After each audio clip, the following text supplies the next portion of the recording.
രാഷ്ട്രീയം ഒരു വലിയ ഭൂകമ്പത്തിന് സാക്ഷ്യം വഹിക്കാൻ പോവുകയാണ്. 60 വർഷത്തിലേറെയായി LDFും UDFും മാറി മാറി ഭരിച്ച ഈ മണ്ണിൽ എല്ലാ പ്രവചനങ്ങളെയും തിരിച്ചുകൊണ്ട് ഒരു മൂന്നാം ശക്തി അധികാരം പിടിക്കുമെന്ന് നിങ്ങൾ കരുതുന്നുണ്ടോ? എങ്കിൽ കേട്ടോളൂ, ഡൽഹിയിൽ നിന്ന് അമിത്ഷായും നരേന്ദ്രമോദിയും തയ്യാറാക്കി നൽകിയ മിഷൻ കേരള 2026 എന്ന മാസ്റ്റർ പ്ലാൻ ഇപ്പോൾ മറ്റൊരു തലത്തിലേക്ക് നീങ്ങുകയാണ്. കഴിഞ്ഞ ദിവസം ഞാൻ ഇതിനെപ്പറ്റി സൂചിപ്പിച്ചിരുന്നു. ഇനി അതിന്റെ വിശദ വിവരങ്ങളിലേക്ക് കടക്കാം.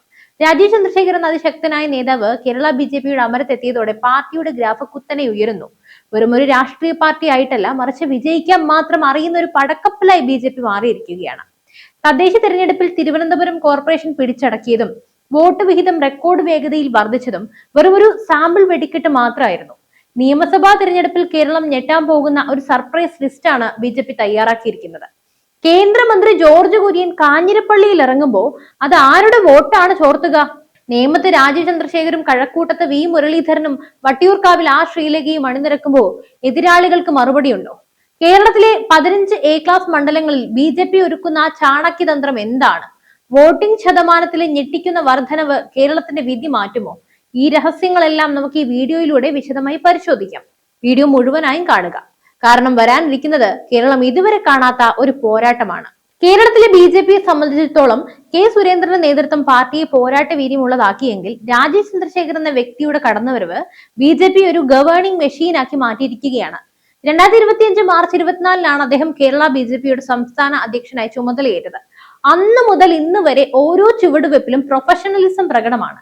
ഡൽഹിയിലെ ഹൈക്കമാൻഡുമായി നേരിട്ടുള്ള ബന്ധം, വികസന പദ്ധതികളിലുള്ള അറിവ്, യുവാക്കളെയും ടെക്കികളെയും ആകർഷിക്കാനുള്ള കഴിവ്, ഇതെല്ലാം BJPയെ കേരളത്തിലെ നിഷ്പക്ഷ വോട്ടർമാരുടെ ഇടയിൽ പ്രിയപ്പെട്ടതാക്കി. തദ്ദേശ തെരഞ്ഞെടുപ്പിലെ തിരുവനന്തപുരം മോഡൽ വിജയം ഇതിന്റെ ഏറ്റവും വലിയ ഉദാഹരണമാണ്. BJPക്ക് ഭരണം ലഭിച്ചാൽ എന്ത് സംഭവിക്കുമെന്നതിന് ഒരു ചെറിയ ദൃഷ്ടാന്തമാണ് തിരുവനന്തപുരത്ത് ഇപ്പോൾ കാണുന്നത്. ഈ വികസന കാഴ്ചപ്പാട് വരാനിരിക്കുന്ന തിരഞ്ഞെടുപ്പിൽ BJPയുടെ വോട്ട് ഷെയർ 25% മുകളിലേക്ക് കൊണ്ടുപോകുമെന്നാണ് രാഷ്ട്രീയ നിരീക്ഷകർ കണക്ക് കൂട്ടുന്നത്. തദ്ദേശ തിരഞ്ഞെടുപ്പിൽ BJP നേടിയ മുന്നേറ്റം ഇടത് വലത് മുന്നണികളെ ശരിക്കും വിറപ്പിച്ചിരിക്കുകയാണ്. തിരുവനന്തപുരം കോർപ്പറേഷനിലെ വിജയം കേവലം ഒരു നഗരസഭയുടെ ഭരണം പിടിക്കലല്ല, കേരളത്തിലെ പ്രബുദ്ധരായ വോട്ടർമാർ BJPയെ വിശ്വസിച്ചു തുടങ്ങി എന്നതിന്റെ വിളംബരമാണ്. പാലക്കാട്, പന്തളം നഗരസഭകളിലെ ഭരണ തുടർച്ചയും BJPയുടെ ശക്തി തെളിയിച്ചതാണ്.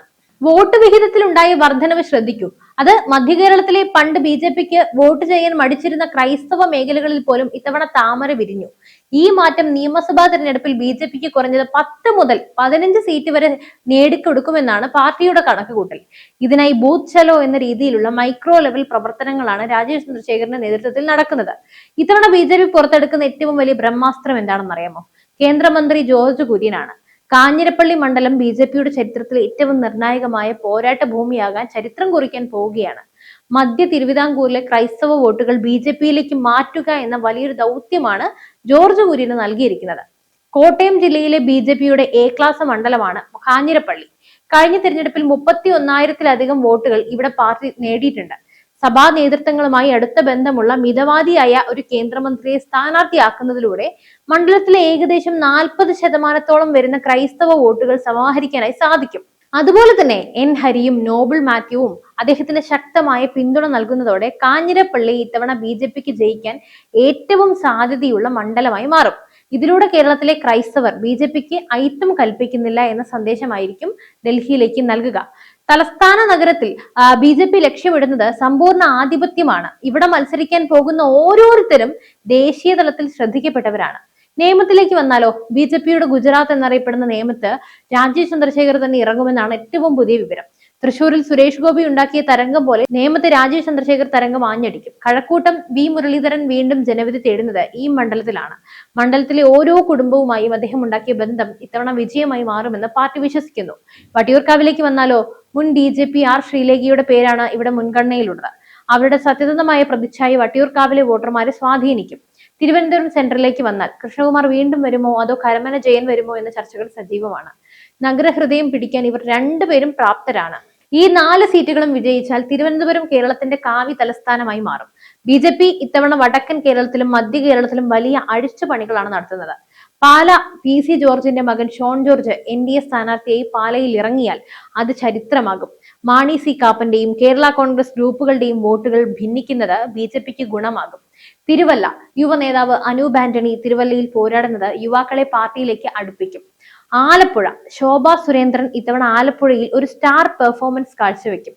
അരൂരിലോ കായംകുളത്തോ അവർ വരികയാണെങ്കിൽ അവിടുത്തെ വോട്ടർമാർ ഇത്തവണ താമരയ്ക്ക് വോട്ട് ചെയ്യുമെന്ന കാര്യത്തിൽ തർക്കമേയില്ല. ഇനി തൃശൂർ, കോഴിക്കോട്.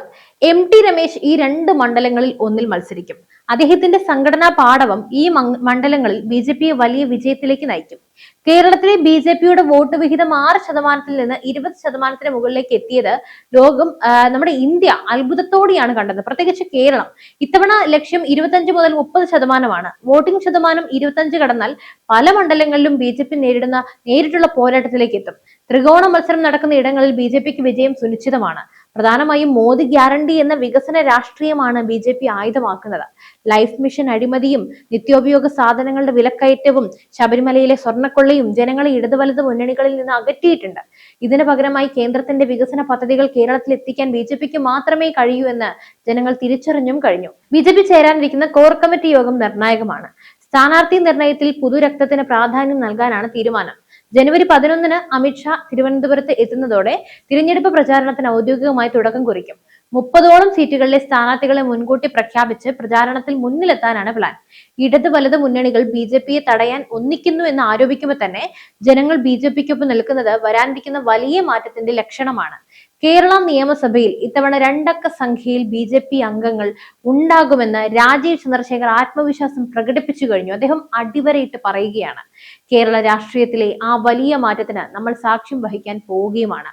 BJP ഇത്തവണ വെറും ഒരു കാഴ്ചക്കാരല്ല, മറിച്ച് കളി മാറ്റുന്നവരാണ്, അഥവാ ഗെയിം ചേഞ്ചേഴ്സ് എന്ന് പറയും.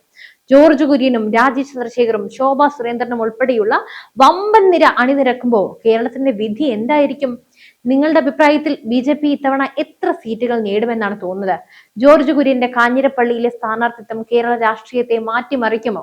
നിങ്ങളുടെ നിർദ്ദേശങ്ങളും അഭിപ്രായങ്ങളും താഴെ കമന്റ് ചെയ്യുക. കാരണം അത് ഒരുപാട് വിലയേറിയതാണ്. രാഷ്ട്രീയ ലോകത്തെ ഞെട്ടിക്കുന്ന വാർത്തകളും കൃത്യമായ വിശകലനങ്ങളും ഉടൻ അറിയാൻ ഈ ചാനൽ സബ്സ്ക്രൈബ് ചെയ്യാൻ മറക്കരുത്. ഈ വീഡിയോ ഇഷ്ടപ്പെട്ടെങ്കിൽ എല്ലാവരിലേക്കും ഷെയർ ചെയ്യുക. മറ്റൊരു വിഷയമായി വീണ്ടും എത്തും വരെ നന്ദി.